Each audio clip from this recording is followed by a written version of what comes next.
گوش کو ای جان من تا این سخن یادت نره، قصه تاریخ این خاک کهن یادت نره، داستان رات مردان وطن یادت نره، در کنار بسترت حرفای من یادت نره، گرچه انسانی ولی آدم شدن یادت نره.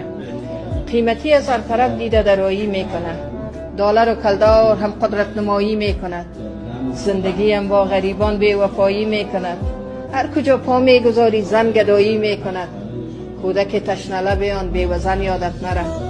روز شب دیدم که طفلان در فغان افتاده بود، از خیال نازکشان رنگینان افتاده بود، گویی که سنگی ستم از آسمان افتاده بود، داستان ناتمام فقر زن یادت نره. ای وطن تو زادگاه مردم داناستی، زادگاه جامی و خوشحال مولاناستی، امسنایی و عطار و بو علی سیناستی. این زمان آوارگان بله این زمان آوارگان این وطن بی وطن یادت نره.